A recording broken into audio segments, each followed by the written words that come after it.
Hello and welcome to an all-new DC cast, Explosion Network's hub for discussing all things DC Comics related, a place to talk about everything happening in Metropolis, Gotham, and beyond. I'm your host, Leigh. Joining me today is John Blight. Happy to be here talking about Supergirl again.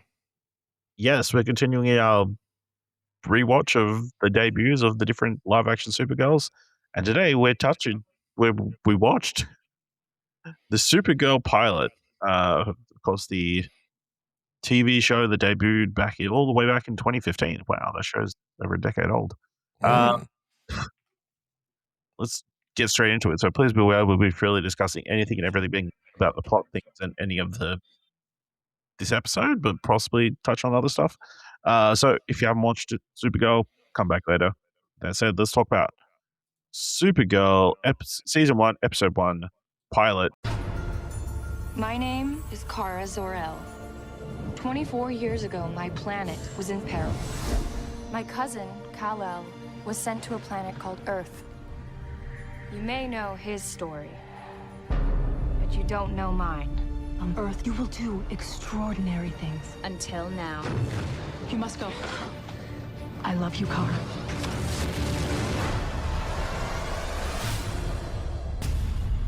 Created by Greg Berlanti, Ali Adler, and Andrew Kreisberg, directed by Glen Winter, written by those three, starring Melissa Benoist, Mehcad Brooks, Chyler, Leigh, Jeremy Jordan, David Harewood, and Calista Flockhart. Dylan, did you watch Supergirl back in the day? I did watch Supergirl back in the day. I think I watched it weekly for the first couple of seasons, then dropped off like I do with a lot of shows that don't hold my attention beyond the first few seasons. Yeah, I was a similar. I don't even know if I kept up for the whole first season, but because there was a lot of at the time there was a lot of two other shows running at the same superhero shows running at the same time. I was watching them all. I was heavy into the CW verse for a while there, and then I fell off all of them. And here's the funny thing: I don't know if you knew this or remember this one.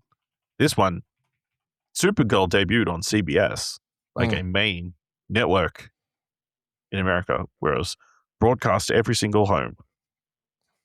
But the second season moved to CW with it, the rest of the DC stuff. So that's interesting. Even despite it being very successful, I think it says the premiere was watched by 12.96 million viewers, tied with NBC's Blind Spot. That's the top-rated premiere of the season, and was CBS's best new show of the year. And yet, got pushed to CW. But yeah, Dylan, what did you think of this premiere episode and its portrayal of Supergirl? I generally think that the series is generally very good. And I didn't fall off because I thought its quality dipped. I just don't think like its procedural nature was something I wanted to keep up with at time, because it is like these shows are you got to be willing for to stick for the episode count and the runtime. But I think this version of Kara is very good. I think that the other characters, this version of Jimmy Olsen and whatever else we get in here. Eventually we get the I can't remember her sister's name. Sister's good. When we get what's the Alex. Luther? Yeah, no, but what's the Luther they eventually introduce? Lex's sister, introduced some point in the first season. She's fun. Lena. Yeah, I like the show. I think this is this is the best Supergirl that we've had. Full stop. Yeah, okay. This is where I'd sit on it, yeah. At the moment. Obviously we've got the movie coming up. We've only got 30 seconds of Milly Alcock's. Yeah, so I'm not counting. I'm not counting the little bit we saw in Superman movie and the trailers to side. But currently, where I'd sit between how many so we got Supergirl, the movie, which we'll get to, Supergirl from Smallville, this Supergirl, and then Supergirl scene in The Flash. Right? 4? That's true. Supergirl is in the Flash. I completely forgot about that. We maybe should have included that in this run, but I just chose you. I assumed you. I trust you to know things, and I didn't even question it when you didn't include it. So out of all those, yeah, this is the best one. she needs a bit titular in the more prominent.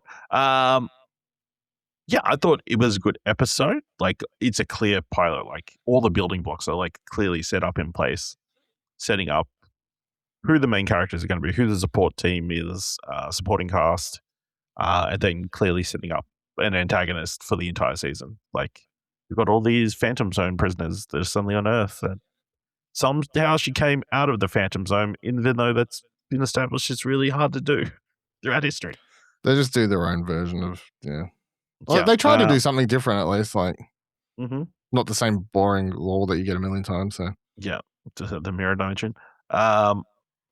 I like Melissa Benoist. I think she's a fun actress, and I liked her portrayal. I think it's just I like how it partially mirrors the Superman lore of him saving a plane for the first time, and that's been the first thing she does. In this, I liked how this is a person who's kind of lived within themselves, I guess, or like not wanting to be special, and then you get to see that moment where she finally embraces who she actually is and becomes becomes Supergirl. So that's really good. The reveal that his sister works for the DEO, I think it's called, and like is a secret agent or whatever, and has been like this time, I think is a good setup again.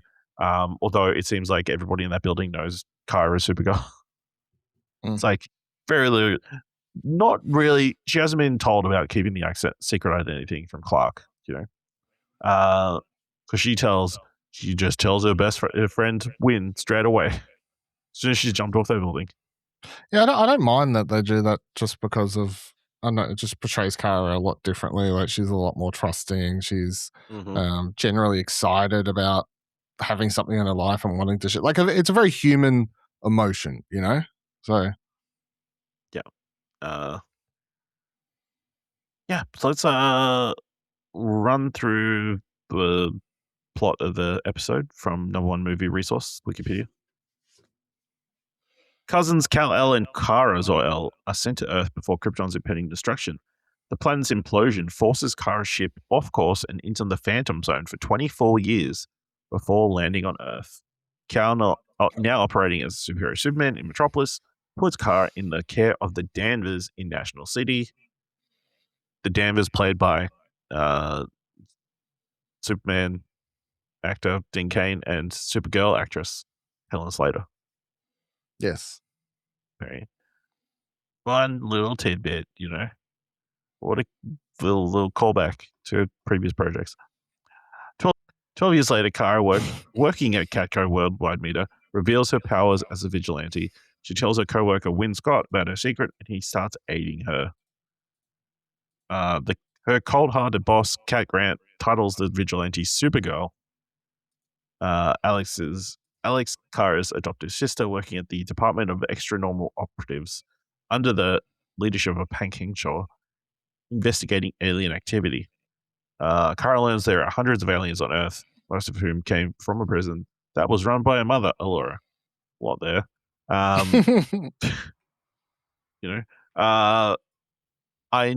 liked it being set up that she was working in this Daily Planet-esque situation, again mirroring very much, although it gives the vibes that they wanted to do Superman, but they didn't feel like they could, maybe because the property was tied up in the movies or whatever. So they went, what's the next best thing? Supergirl. But let's do exactly the same beats. Pretty much. I mean, kind of feels like that a little bit.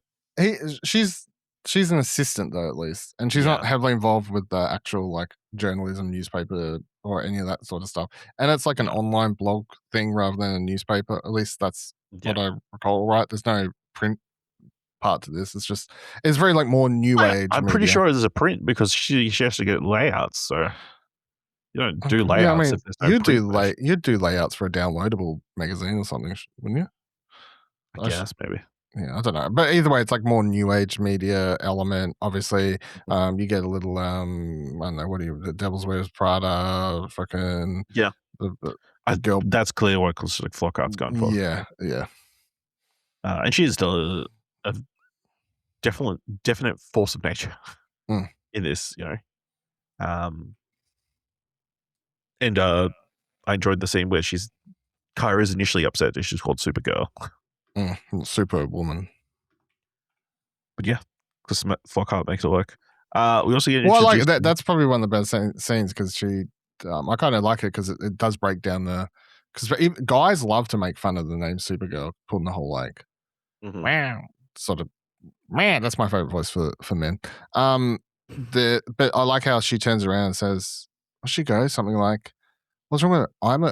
I'm a girl too, like whatever, like very like." Because I do think there are times where you can call it's girl boss, not woman boss. Yeah. There are times, and I like understandably where you can say girl in like and it is like a put down, like you're referring to a woman as a girl in an antagonistic way instead of a woman, and obviously woman implies certain things over girl, and there's structures and scenarios to these words in which, but I do like her response as like, sort of like the implication that it's more relatable to younger girls as a superhero to look up for.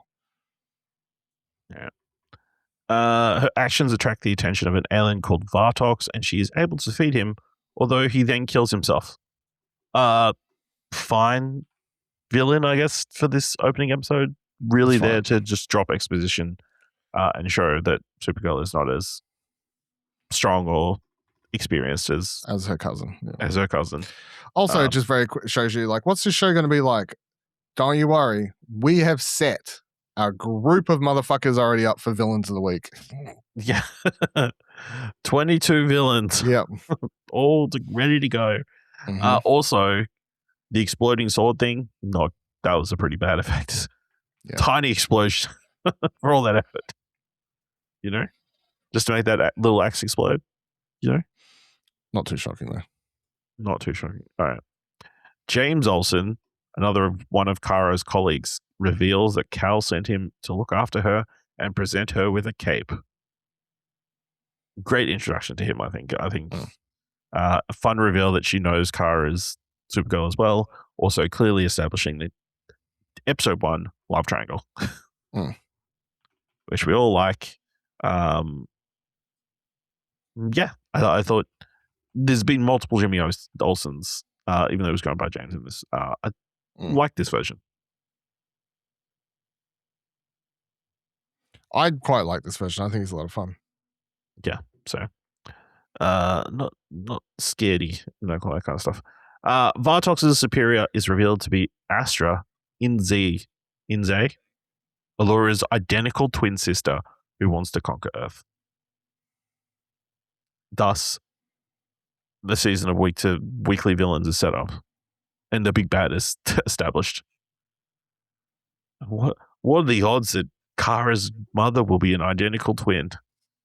And what conflicted feelings Kara will have about fighting someone who looks like her mother? Crazy. Yeah. Any other thoughts on Supergirl? No, just generally I like how it's set up. I like the excitement. I like the plane sequence, saving the introduction of Martian Manhunter. Sorry, what? It's interesting because his name is Hank Henshaw, which is obviously the name of Cyborg Superman. But yes, I don't know that I saw him turned into Martian Manhunter in the show, but yes, it is. I've seen him in the other crossover events, so it isn't a surprise. But yeah, I thought interesting show ran for 6 seasons. But by the end, the cast was huge. It was very lots huge. Of and Kevin Smith really got into directing it. Pulled in a ton of people, so. All right, let us know what you think of the show Supergirl, by going to explosionnet.com/follow and let us know on social media. If you want to help us out here at All New DC Cast, leave us a review on Apple Podcasts or on Podchaser. Leave us 5 stars, and you can leave 5 stars, or just tell people about the show. And if you want to help us out at Explosion Network with all our other podcasts and written content, head over to explosionnetwork.com/supports. Thank you very much for listening. Be sure to join us next time for another All New DC Cast.